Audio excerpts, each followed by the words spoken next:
चलो नालायक बच्चों, वेलकम है आपका। आज इस वाले वीडियो में हम क्या कर रहे हैं सर, हम कर रहे हैं रूरल डेवलपमेंट। अब मेरी बात को बहुत ध्यान से सुनना। देखो, जिस बच्चे ने मेरे से ये वाला चैप्टर डिटेल्ड में पढ़ा हुआ है, उसको ये पढ़ने के बाद वो सारा रिकॉल हो जाएगा।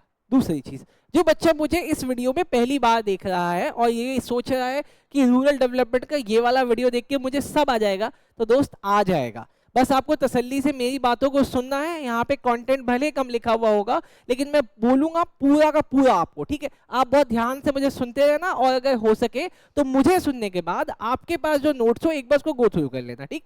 अगर नहीं है तो मुझे व्हाट्सएप करना, मैं भेज दूंगा डिटेल वाला नोट, ठीक है? वो भी बहुत बड़ा नहीं है, 5-6 पन्नों का ही है। चलो, रूरल डेवलपमेंट का मीनिंग क्या होता है? एग्जाम में कोई सा भी क्वेश्चन आएगा भाई रूरल डेवलपमेंट से रिलेटेड, तो आपको मीनिंग तो लिखना पड़ेगा। तो देखो मीनिंग क्या है सर। मीनिंग है दोस्त, एक मिनट बस बेटा, मैं एक चीज ले लेता हूं।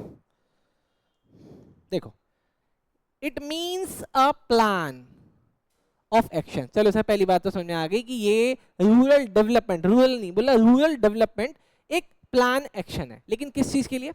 For the development of rural area. इसका मतलब रूरल के एरिया के डेवलपमेंट के लिए जो आपने प्लान बनाया, आप उसको रूरल डेवलपमेंट बोल रहे हो। लेकिन तीसरी बात और डाली, बोला which lagging behind in socio economic development. मतलब वो सारी सोसाइटी जिसका ग्रोथ हो सकता था, उन सभी सोसाइटीज में आपका एक ऐसा एरिया जो सोशियो इकोनॉमिक डेवलपमेंट में बहुत पीछे रह गया बाकियों से। तो ठीक, चलो सर, ये तीन बातें होगी। सबसे पहली बात में क्या बोला सर, ये प्लान एक्शन है जो डेवलपमेंट की बात करता है रूरल एरिया के उन लोगों की या फिर उन एरियाज की जो कि पीछे रह गए, which lagging behind in socio economic development. बोलो बात समझ में आई क्या? चलो सर, बात जब समझ में आ गई तो आखिर ये चैप्टर पढ़ाने की जरूरत क्यों पड़ रही है? वो इसलिए पड़ रही है क्योंकि कुछ चैलेंजेस हैं। अब वो कौन कौन से चैलेंजेस हैं sir? Challenge number 1, development of human resource. अब पहला चैलेंज है कि सर आपका रूरल तो डेवलप कर जाएगा, लेकिन उसके लिए आपको क्या करना पड़ेगा? सबसे पहले डेवलपमेंट करना पड़ेगा। किसका?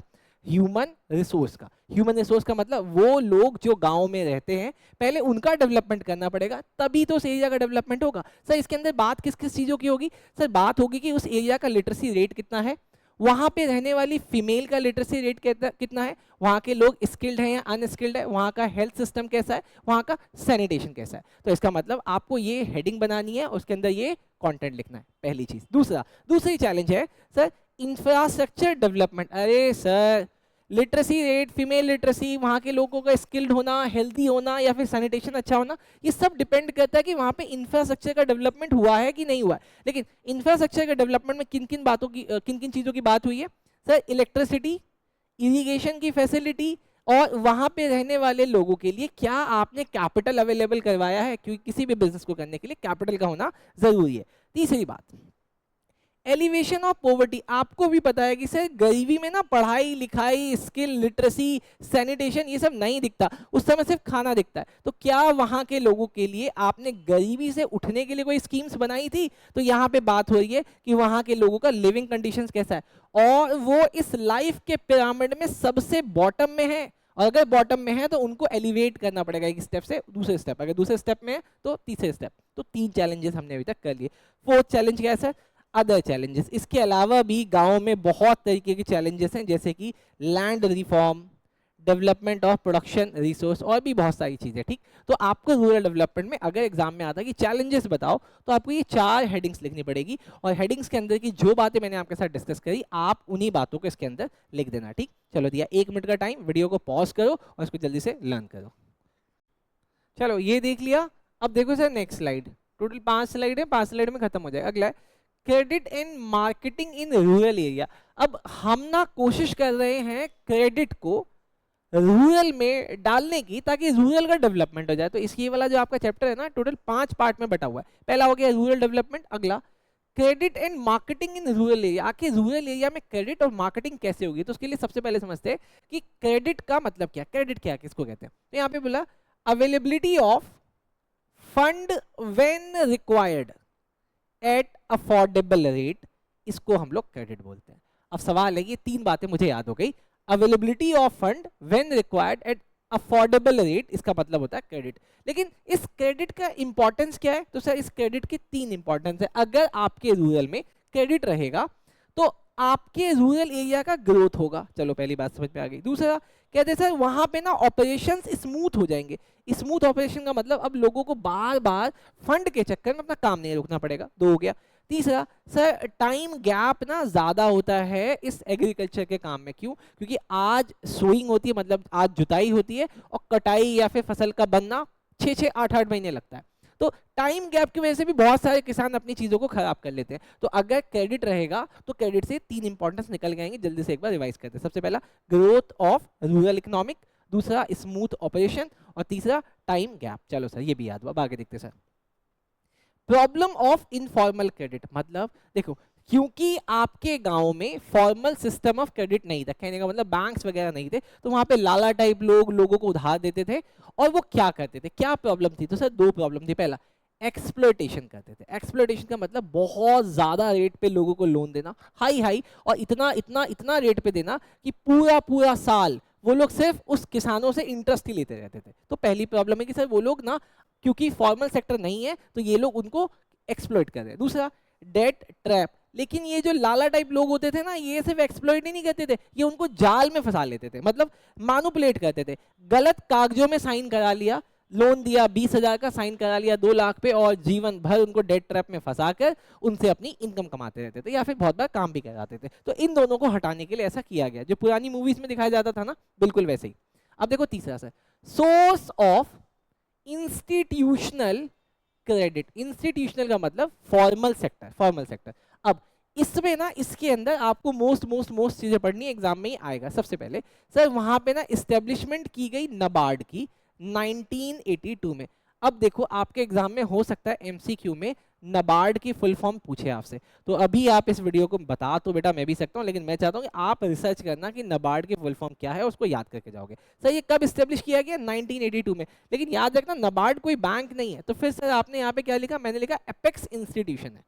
कहाँ पे? रूरल के लिए फाइनेंसिंग में। सर ये करता है कि आप क्या, बैंक नहीं है, फिर ये कर क्या रहा है? सर ये प्लान बनाता है और उन प्लान को इवैल्यूएट कराता है कि आखिर वो प्लान कैसे इस्टेब्लिश होंगे। प्लान वो जैसे कि गांव में लोगों को लोन चाहिए, लोन देना है, लेना है, कौन बैंक हम यहाँ पे लगाएं, किस रेट पे दें, ये सारी चीजें लोग प्लान बनाते हैं, उसको इवैल्यूएट करते हैं। इसके अलावा जो प्लान मैंने बनाया वो उसके अकॉर्डिंग काम कर रहा है कि नहीं कर रहा है, तो ये लोग उसको कोऑर्डिनेट भी करते हैं, भाई वैसे काम हो रहा है कि नहीं हो रहा है। तो इसका मतलब आप ऐसे समझो, जैसे बैंकिंग सेक्टर में रिजर्व बैंक होता है ना, कि जो कमर्शियल बैंक को निगरानी करता है, ठीक वैसे ये नबार्ड भी है। अच्छा, इसके अलावा कौन कौन लोग हैं वहां पे जो डायरेक्टली इन्वॉल्व हैं फार्मर्स के साथ लोन देने में?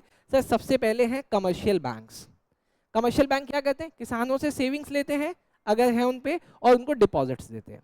ठीक। दूसरा इसके अलावा आरआरबी है। आरआरबी की फुल फॉर्म है बेटा रीजनल रूरल बैंक। ये क्या करते हैं? सर ये थोड़े से कम रेट पे लोगों को लोन देते हैं, कम रेट पे, मतलब कंपैरेटिवली कमर्शियल बैंक से।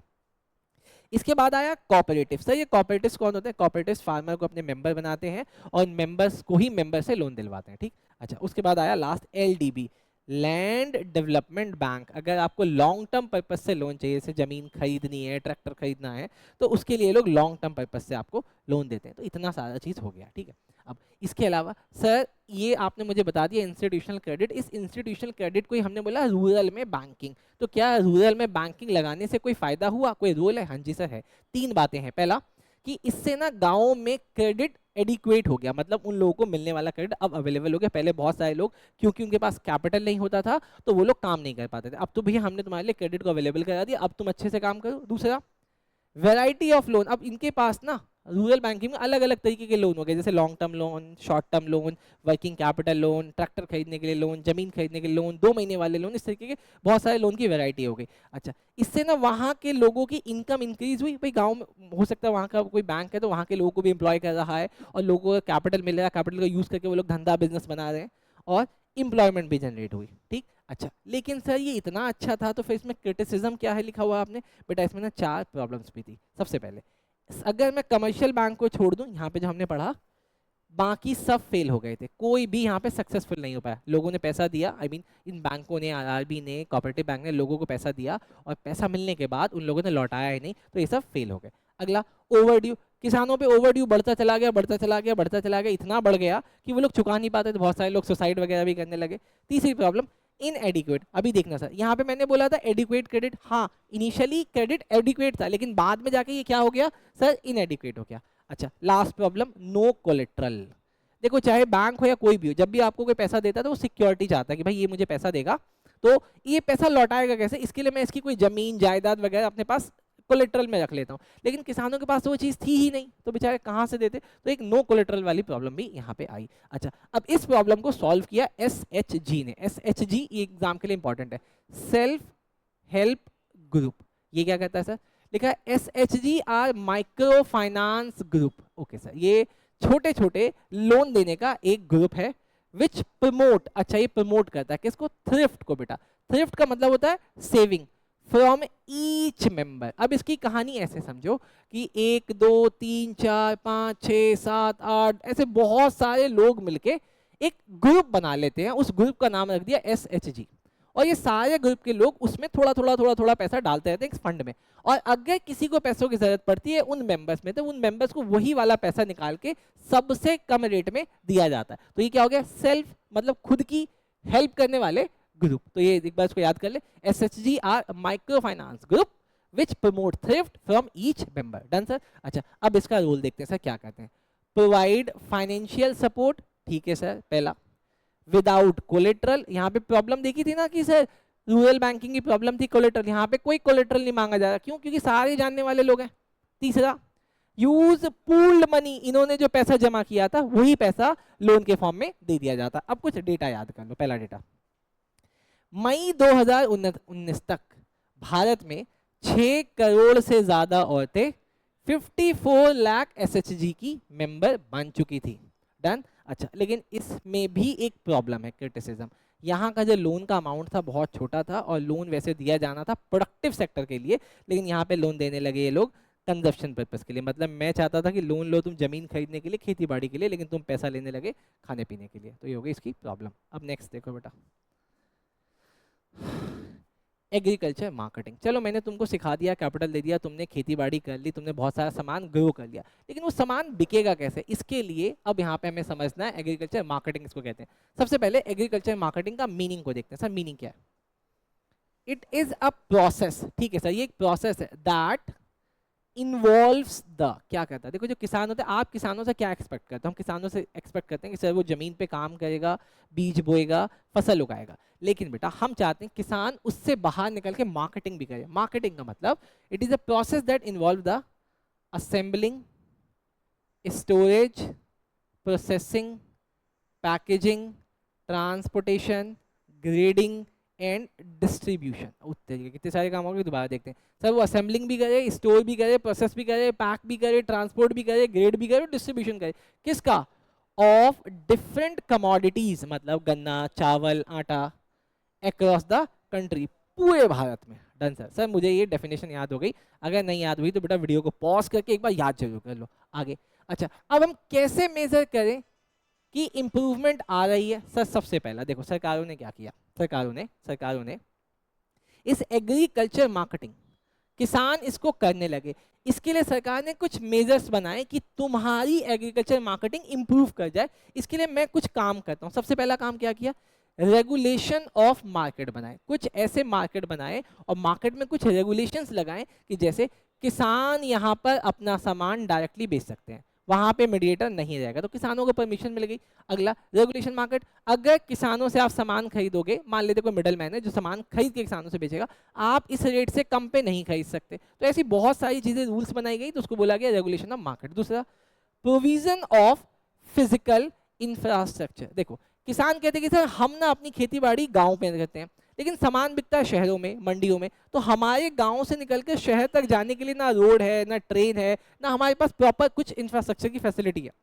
तो सरकार ने बोला कोई बात नहीं, हम प्रोविजन करते हैं फिजिकल इंफ्रास्ट्रक्चर का। तीसरा, कोऑपरेटिव मार्केटिंग। अब ये कोऑपरेटिव मार्केटिंग क्या होती है, ध्यान से सुनना, समझ जाओगे बेटा। कोऑपरेटिव मार्केटिंग का मतलब था कि एक ऐसा मार्केट बनाया गया जहां पे सारे छोटे छोटे किसान, जिनसे कभी कोई मीडिएटर सामान खरीद के जमा करके बेचता था, अब सारे किसानों को बोला गया कि आप कोऑपरेट करो और सब किसान मिलकर अपना सामान एक जगह जमा करो, फिर रेट तय करो और फिर उसको बेचो। तो ऐसे मार्केट को बोला गया कोऑपरेटिव मार्केट। इसके अलावा सरकार ने 2 इंस्ट्रूमेंट भी लाए, पॉलिसी इंस्ट्रूमेंट। पहला एमएसपी, इसका नाम है मिनिमम सपोर्ट प्राइस, मतलब कि आपको सपोर्ट करने के लिए कोई मीडिएटर आपके साथ बदमाशी ना करे, तो हम आपको पहले से बता देते हैं कि हम आपसे 1 क्विंटल गेहूं 500 रुपए में खरीद लेंगे। अब अगर मीडिएटर आपको 500 से कम में खरीदता है तो आप उसको मत बेचना, हमें लाके बेच देना। लेकिन अगर उससे ज्यादा में खरीदता तो option is open to you कि आप चाहो तो उसको भी बेचो, हमें भी बेच सकते हो। अच्छा, इसके बाद है पीडीएस। अब पीडीएस की फुल फॉर्म क्या है, एक बार आप देखो जल्दी से। चलो भाई, देखा है इस पीडीएस के फुल फॉर्म? देखो मैं आपको समझाता हूँ। आपने अपने एरिया के आसपास देखा हो कुछ राशन के शॉप होते हैं जहाँ पे बहुत लंबी लंबी लाइनें लगी होती है और लोग वहाँ पे बहुत कम रेट में आटा, चावल, चीनी, तेल ये सब खरीदते हैं। इसको बोला गया पीडीएस। पीडीएस का मतलब पब्लिक डिस्ट्रीब्यूशन सिस्टम, कि गरीबों तक अनाज पहुंच जाए। इसके लिए सरकार किसानों से सस्ते में खरीद कर और आगे भी सस्ते में लोगों को, जो जरूरतमंद लोग हैं उनको देती है, उनके पास राशन कार्ड होना चाहिए। सर इतना अच्छा काम कर रही है सरकार, फिर भी इसमें कोई प्रॉब्लम है क्या? हाँ जी, अगर आपके एग्जाम में आता है कि एग्रीकल्चर मार्केटिंग के कोई ऑब्स्टिकल्स हैं तो आप वहां पे लिखोगे प्राइवेट ट्रेड प्रीडोमिनेंस। सर हर बाजार में कोई ना कोई प्राइवेट सेक्टर का आदमी इन लोगों को मैनिपुलेट करके अपने आप को प्रीडोमिनेंस में रख रहा है, इनसे सामान सस्ते में खरीद के आगे ज्यादा में बेच रहा है। मतलब जो मुनाफा किसानों को मिलना चाहिए वो किसान मुनाफा प्राइवेट ट्रेडर्स को मिल रहा है। दूसरा, इनएडिक्वेट इंफ्रास्ट्रक्चरल फैसिलिटी। अब प्रॉब्लम इसलिए भी हो रही है क्योंकि किसानों के पास इंफ्रास्ट्रक्चर की फैसिलिटी है ही नहीं।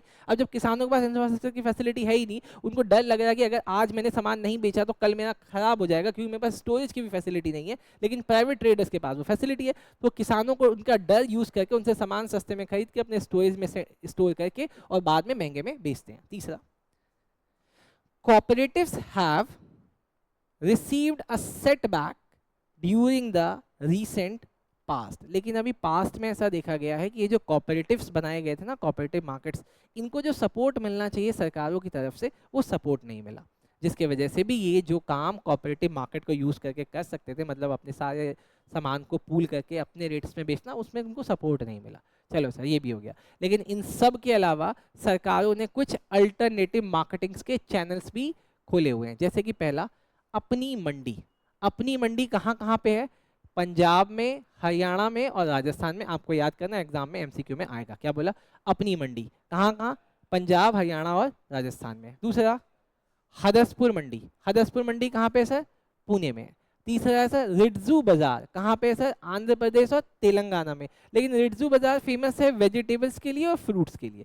इसके बाद आया सर उजावर संधीज। ये कहाँ है सर? तमिलनाडु में। डन है सर, सबसे बढ़िया याद हो गया। अच्छा, लेकिन ये उजावर संधीज में ना सिर्फ और सिर्फ फार्मर्स को एंट्री मिलती है, कि फार्मर्स के अलावा और कोई यहाँ पे नहीं आ सकता। लास्ट आया sir national and multinationals fast food chain. ये जैसे आप मैगडी वगैरह जाते हो ना, मैगडी वगैरह क्या करते हैं, किसानों से पहले ही कॉन्ट्रैक्ट कर लेते हैं कि किसान भाई इस वाली ज़मीन पे तुम मेरे अकॉर्डिंग मेरा सामान उगाओ और तुम्हारा वो सारा सामान मैं गारंटी करता हूँ कि तुमसे मैं इस रेट में आज से 3 महीने बाद या 6 महीने बाद खरीद लूंगा। पैसे आप मेरे से एडवांस में ले लो, लेकिन आप जो यहाँ पे ग्रो करोगे मेरे अकॉर्डिंग करोगे। ठीक, चलो सर। तो सरकारें काम कर रही हैं, ऐसा नहीं है कि सरकारें काम नहीं कर रही। अब नेक्स्ट देखो सर, एग्रीकल्चर का डाइवर्सिफिकेशन। देखो हम कोशिश कर रहे हैं कि हम किसानों को एग्रीकल्चर के अलावा उनको एग्रीकल्चर मार्केटिंग भी सिखाएं, लेकिन अगर मार्केटिंग से बात नहीं बन रही या फिर आपकी ग्रोथ सही नहीं हो रही तो हम आपके लिए एग्रीकल्चर का डाइवर्सिफिकेशन भी लाएं। डाइवर्सिफिकेशन का मतलब क्या है कि आप एग्रीकल्चर के साथ साथ ये भी काम करो। सर मतलब it refers to change in cropping pattern. या तो आप अपने क्रॉप लगाने के पैटर्न को बदलो या आप शिफ्ट करो वर्कफोर्स को। कहाँ करें सर? एग्रीकल्चर से हटा के किसी दूसरे काम में जो कि एलाइड एक्टिविटीज है एंड नॉन एग्रीकल्चर सेक्टर है। अरे वाह सर, एग्रीकल्चर डाइवर्सिफिकेशन का मतलब पहला, या तो क्रॉपिंग के पैटर्न में चेंज करो या फिर अपने काम में चेंज करो, दोनों चीजें हैं सर। अच्छा सर, अब इसके दो एस्पेक्ट है कि सर आप मुझे बताओ क्या करें। सर सबसे पहले क्रॉपिंग के पैटर्न को चेंज करो या फिर वर्कफोर्स को शिफ्ट करो किसी दूसरे काम में। इसके दो एस्पेक्ट हो गए। Done sir. अब इसके अंदर ना 3 काम आपको याद करने, एनिमल हस्बेंड्री, फिशरीज और हॉर्टिकल्चर। जितना बोलूंगा फिलहाल उतना, लेकिन अगर आपको कम लगे तो आप जाके डिटेल में अपने नोट से पढ़ सकते हो। एनिमल हस्बेंड्री का मतलब क्या है सर? एनिमल हस्बेंड्री का मतलब होता है एनिमल को रियर करना, एनिमल को फॉर देयर, उनके मिल्क के लिए, मीट के लिए, या फिर अदर जैसे वुल वगैरह के लिए। तो मुझे डेफिनेशन तो याद हो गई, लेकिन क्या आपको पता है कि 2019 तक भारत में सबसे ज्यादा एनिमल हस्बेंड्री में कौन इन्वॉल्व है? सर पोल्ट्री फार्मिंग 61%, गाय भैंस जिनको हम कैटल बोलते हैं 22%, सर शिप या गॉट उसमें 16% और पिग में 1%। अच्छा ऐसा ये मुझे याद हो गया, वेरी गुड अगर याद हो गया तो। अच्छा अब एनिमल हस्बेंड्री के अंदर आपको 2-3 बातें याद करनी, जैसे सबसे पहले आपको याद करना है operation flood. Sir operation flood था क्या? पहले मेरी बात सुन लो। ये ऑपरेशन फ्लड वैसे तो बहुत सारे स्टेट्स में सक्सेसफुल हुआ, लेकिन इसकी सक्सेस स्टोरी सबसे पहले गुजरात से शुरू होती है, जहां पर सारे फार्मर्स अपने अपने कैटल को यूज करके उनका दूध निकालकर एक जगह पूल करते थे, और मिल्क को पूल करने के बाद उसको ग्रेडिंग, प्रोसेसिंग और मार्केटिंग करने का काम ये फार्मर्स ही करते थे। और इस ऑपरेशन को चलाकर सच में किसानों के पॉवर्टी के लेवल को एलिवेट किया गया, जो एलिवेटेड किसान थे उनको और फायदा पहुंचा। तो इसका मतलब ऑपरेशन फ्लड से गुजरात में सबसे पहले फायदा, उसका और भी बहुत सारे स्टेट में हुआ, आप पहले गुजरात याद रखोगे। इसके बाद आता है अगला सर व्हाइट रेवोल्यूशन। ये प्रोड्यूसर्स के लिए था, जैसे ये लिखा ना ऑपरेशन फ्लड फार्मर्स के लिए था, ये प्रोड्यूसर्स के लिए था। बोला movement of massive rise in the milk production, milk के प्रोडक्शन में मैसिव तरीके से ग्रोथ आया, जहां पर अब उन किसानों के पास से पूल दूध निकलकर फैक्ट्रियों में पहुंचने लगा। सर ठीक है, अगला सर आप कुछ मेजर्स मुझे याद करा दें, आप ऐसे याद कर ले बेटा। भारत में आज की डेट में 303 मिलियन कैटल मतलब गाय भैंस है, 110 मिलियन से ज्यादा बफेलोज हैं इन 2019 के डेटा के अकॉर्डिंग। डन। चलो सर जब ये याद होता है तो अब एक बार देख लो मेरे साथ फिशरीज। आपको फिशरीज पता है क्या होता है? जहाँ पे हम लोग समुद्र में या फिर नदियों में या फिर तालाबों में, बहुत जगह लोग अपने खेत में ही एक बहुत बड़ा गड्ढा करके पानी भर के वहां पे भी मछली पालते हैं। तो सर इसका मतलब फिशरीज का मतलब हो गया मछली पालना भी, सिर्फ पकड़ना नहीं, मछली को पालना भी फिशरीज कहलाता है। अब आपको पता है कि मछलियां कहाँ मिलती है? सर मछलियां समुद्र में भी मिलती हैं, लेकिन बेटा वो चीज़ें जो हमारे देश की टेरिटरी के अंदर है, जैसे कि तालाब हो गए, नदियां हो गई, सर अगर देखा जाए ना तो फिश सबसे ज़्यादा तालाबों में ही मिल रही है इंडिया में। इनलैंड सोर्सेस हैं 65%, ठीक। इसका मतलब 35% कहाँ से मिल रही है? सी से। अच्छा सर क्या ये जीडीपी में कुछ ग्रोथ करते हैं? हाँ जी सर, देखा जाए तो 1%, लेकिन आपको एग्जाम में लिखना 0.9%। मतलब मछली से इस देश, अगर हमारा इंडिया 100 रुपये कमाता है तो 0.9 मतलब 1 रुपया फिशरीज से आता है, ठीक है सर। लेकिन कौन कौन से स्टेट एक्टिवली इन्वॉल्व है फिशरीज में? वेस्ट बंगाल, आंध्र प्रदेश, केरला, गुजरात, महाराष्ट्र और तमिलनाडु। एक बार वीडियो पॉज करके इसको दोबारा से याद कर लेना। अच्छा लेकिन सर सवाल है कि आखिर ये फिशरीज इतना बढ़ क्यों रहा है? अरे अच्छी तो बात है बढ़ रहा है, क्योंकि सरकारों ने अब इसमें बजट एलोकेशन शुरू किया। बजट एलोकेशन शुरू करने का मतलब अब इस सेक्टर पे ध्यान दे रही है, इस सेक्टर के ग्रोथ के बारे में सरकारें सोच रही हैं और अपने जीडीपी से कुछ पैसा निकाल के इस सेक्टर में लगा रही हैं। इसके अलावा सर अब ना टेक्नोलॉजी भी आ गई है सर, ठीक। चलो सर समझ में आ गया। लेकिन सर फिर इस फिशरीज में कोई प्रॉब्लम भी? हाँ बेटा प्रॉब्लम ये है कि इस फील्ड में काम करने वाले लोग बहुत गरीब हैं, पोवर्टी है, यहाँ की लो पर कैपिटा इनकम है, यहाँ पे कमाने वाले लोगों की इनकम बहुत कम है। तीसरी चीज ज़्यादातर लोग इलिटरेट हैं और यहाँ पे बेरोजगारी तो हद से ज़्यादा है सर। तो ये 4 हो गई इसकी प्रॉब्लम। इसके अलावा देखते हैं सर हॉर्टिकल्चर। बेटा हॉर्टिकल्चर का मतलब होता है कि आप फ्रूट ग्रो करो, वेजिटेबल ग्रो करो, फ्लावर ग्रो करो, स्पाइसेस ग्रो करो, एरोमा वाले प्लांट ग्रो करो, या कोई ऐसे प्लांट जो मेडिसिनल हैं, जो कि दवाइयाँ बनाने में काम आते हैं। आपको पता है ये सेक्टर इतना ग्रो कर गया, जैसे मछली से आपने देखा ना फिश से 0.9% का इनकम होता है, लेकिन बेटा हॉर्टिकल्चर से हमारे जीडीपी में 6% की इनकम होती है। क्या बात है! और पूरे एग्रीकल्चर का 1/3 कंस्टिट्यूट कर रहा है ये। ओ वाह! अगली और मोस्ट इंपॉर्टेंट बात, इंडिया इसका वर्ल्ड लीडर बन गया है और पूरी दुनिया में सेकंड पोजीशन पे आ गया। सेकंड लार्जेस्ट प्रोड्यूसर है हॉर्टिकल्चर के, मतलब दुनिया का सबसे ज्यादा फ्रूट फ्लावर हमारे इंडिया में दूसरे नंबर पे ग्रो हो रहा है। अच्छा अब यहाँ पे आया था गोल्डन रेवोल्यूशन। गोल्डन रेवोल्यूशन का मतलब a tremendous rise in the production of horticulture product, जिसके वजह से हमारा हॉर्टिकल्चर इतना इंप्रूव कर गया। डन। चलो सर इतना याद हो गया तो एक लास्ट स्लाइड और देख लो बेटा। लास्ट स्लाइड है sir alternate farming. Alternate farming का मतलब देखो, मैंने आपको ना रूरल डेवलपमेंट सिखाया, फिर मैंने आपको एग्रीकल्चर बताया, फिर मैंने आपको ये बताया कि एग्रीकल्चर की मार्केटिंग कैसे करनी है। उसके बाद मैंने बोला कि चलो अगर वो नहीं हो रहा तो तुम डाइवर्सिफाई कर लो। फिर मैंने आपको बताया कि डाइवर्सिफाई भी नहीं कर सकते तो आप ना एक नई तरीके की फार्मिंग करो, जिसको मैंने बोला है ऑर्गेनिक फार्मिंग। अब ये सर ऑर्गेनिक फार्मिंग क्या होता है, ध्यान से सुनोगे तो याद हो जाएगा अभी के अभी। It is the whole system, okay, it is the whole system of farming that restores, क्या रिस्टोर कर रहा है, मेंटेन कर रहा है, अरे क्या मेंटेन कर रहा है, और फिर कह रहा है कि इन्हांस भी कर रहा है, क्या, ecological balance. Okay okay okay, एक ऐसी फाइनेंसिंग या फिर एक इस तरीके की फार्मिंग, इस तरीके की फार्मिंग जहां पे आप अपने इकोलॉजिकल सिस्टम को रिस्टोर कर रहे हो, मेंटेन कर रहे हो और इन्हांस भी कर रहे हो। अच्छा, मतलब एक ऐसे तरीके की फार्मिंग जहाँ पे आप केमिकल्स यूज नहीं कर रहे, जहाँ पे आप फर्टिलाइजर्स यूज नहीं कर रहे, जहाँ पे आप पेस्टिसाइड्स यूज नहीं कर रहे, बिल्कुल नेचुरल इन्वायरमेंट रख के चीज़ों को ग्रो कर रहे हो। अगर चीज़ें नेचुरली काम करेगी तो आपका सॉइल खराब नहीं हो रहा, एयर खराब नहीं हो रही, पानी गंदा नहीं हो रहा, और हमारे अंदर जो हम खाना खा रहे हैं वो खाना बहुत प्योर है। अच्छा सर, अच्छा, अब लिखा है इफेक्ट ऑफ कन्वेंशनल या फिर केमिकल फार्मिंग। कन्वेंशनल फार्मिंग का मतलब वो जो हो रही है, आई मीन जो केमिकल वाली फार्मिंग हो रही है, उसमें क्या प्रॉब्लम आई थी कि आप ऑर्गेनिक फार्मिंग में चले गए। सर सबसे पहली problem contamination of ground water. अरे सर, सॉइल में जब आप फर्टिलाइजर या पेस्टिसाइड्स डालते हो तो वो जमीन से होते होते जमीन के पानी पे पहुंच जाता है और पानी गंदा हो जाता है। दूसरा, harm of the lively stock, और सर लिवली स्टॉक तो फूड को धोके खाता नहीं है, वो तो ऐसे ही गाय वगैरह चल लेती हैं घास वगैरह, तो वो उनके शरीर में जाके उनको भी मार रहा है। तीसरा, कंटामिनेशन ऑफ सॉइल, और सर फर्टिलाइजर्स यूज करके आप एक बार तो बहुत सारा ग्रो कर लेते हो, लेकिन उस सॉइल की क्या नाम है, रिप्रोडक्शन क्वालिटी खराब हो जाती है। डिवेस्टेट नेचुरल इकोसिस्टम। और सर इस तरीके से आप क्या करना चाह रहे हो बताओ ना। आप वही मुर्गी वाली हालत हो गई ना कि एक मुर्गी एक दिन में 1 अंडा देगी, आपने कोशिश करी 5 अंडे निकालने की, इंजेक्शन वगैरह लगा के निकालोगे, तो सर आप नेचुरल इकोसिस्टम को खराब कर रहे हो। चलो सर ये भी याद हुआ। अब सर मुझे बेनिफिट बता दे तभी मैं ऑर्गेनिक फार्मिंग करूंगा। अरे भैया 7 बेनिफिट है। सबसे पहला, आपको सेफ और हेल्दी फूड मिलता है। ओके, बहुत बढ़िया। आपको चीपर इनपुट, क्योंकि अब आपको यहाँ पे फर्टिलाइजर्स पेस्टिसाइड्स वगैरह नहीं डालने, नेचुरली काम करना है, तो इसका मतलब सामान जो लगाना है वो बहुत कम रेट में मिल जाएगा।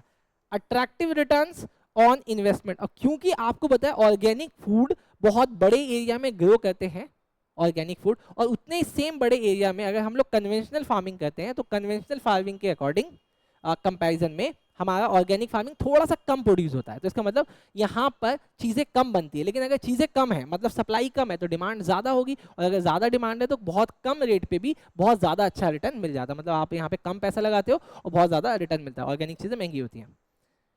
जनरेट इनकम थ्रू एक्सपोर्ट, और हमारे इंडिया के बाहर भी इसकी बहुत डिमांड है। हाइयर न्यूट्रिशनल वैल्यू, अच्छा जी ये भी सही है कि सर फूड बहुत सेफ है, हेल्दी है, तो इसका मतलब इसमें न्यूट्रिशन की वैल्यू भी ज़्यादा होगी। अगला, promote sustainable development. Okay nice, क्या बोला सर? सस्टेनेबल डेवलपमेंट का मतलब होता है आपके जनरेशन के आगे के लोग, फ्यूचर में आने वाले लोगों के लिए भी आप कुछ ना कुछ छोड़ के जाते हो। अगर आप ही सॉइल को कंटामिनेट कर दोगे, वाटर को कंटामिनेट कर दोगे, तो बेचारे आगे आने वाले लोग कैसे जिएंगे? तो इसका मतलब ये प्रमोट करता है sustainable development. Employment generation, sir यहाँ पे लोगों, ज़्यादा लोग चाहिए होते हैं काम करने के लिए, क्योंकि ऑर्गेनिक चीज़ें बनानी पड़ रही हैं, डिमांड को मेट करने के लिए हमें बहुत सारी ज़मीन पे यूज़ करने पड़ेंगे, बहुत सारे लोग भी लगेंगे। अब सर लास्ट देख लेते हैं, लिमिटेशन ऑफ ऑर्गेनिक फार्मिंग। जब आपने इतनी अच्छाइयाँ बता दी तो फिर लोग इसको यूज़ क्यों नहीं कर रहे हैं? अरे सर बहुत बड़ी ज़मीन पर बहुत कम इसमें प्रोडक्शन होता है, तो हो गया पहला लो ईल्ड। दूसरा, शॉर्टर सेल्फ लाइफ। सर यहाँ पे जो फूड बनता है ना, उस फूड की जो लाइफ होती है ना, कंपैरेटिवली कन्वेंशनल फार्मिंग में इसमें बहुत कम होती है। अगर मान लिया कन्वेंशनल फार्मिंग में कोई फूड 7 दिन चल सकता है, तो यहाँ पे 2 दिन ही चल सकता है। तीसरा सर, रिस्ट्रिक्टेड चॉइस। आप हर चीज़ ऑर्गेनिकली ग्रो नहीं करते, क्योंकि आज के डेट में हमारे पूरी दुनिया में बहुत सारी ऐसी चीज़ें जो केमिकली ही ग्रो की जा सकती है, उसको आप ऑर्गेनिक तरीके से ग्रो कर ही नहीं सकते हो। अगला, इन एडुकेट इंफ्रास्ट्रक्चर। लेकिन इतनी इंफ्रास्ट्रक्चर नहीं ना, अगर मैं पूरे भारत में ऑर्गेनिक फार्मिंग करने लगूँ तो बहुत सारे लोग भूखे मर जाएंगे sir. Last, problem of marketing. माना कि सर ये वाली चीज़ ना अच्छी है, हेल्दी है, लेकिन महंगी भी तो है, इसको बेचना बड़ा मुश्किल है। तो बेटा इस वीडियो में मैंने आपको रूरल डेवलपमेंट का चैप्टर भी कंप्लीट करा दिया। बस आपसे एक ही रिक्वेस्ट है कि आप इस वीडियो के बाद भी जाके अपने घर में रिवीजन करोगे बेटा, और अगर अच्छा लग रहा है तो प्लीज़ लाइक शेयर सब्सक्राइब करना। 2 और भी वीडियो अपलोडेड है कि इकोनॉमिक का पेपर कैसा आएगा और अकाउंट का पेपर कैसा आएगा, आप उनको भी जरूर जाके देखना। ठीक है, चलो बाय, थैंक यू।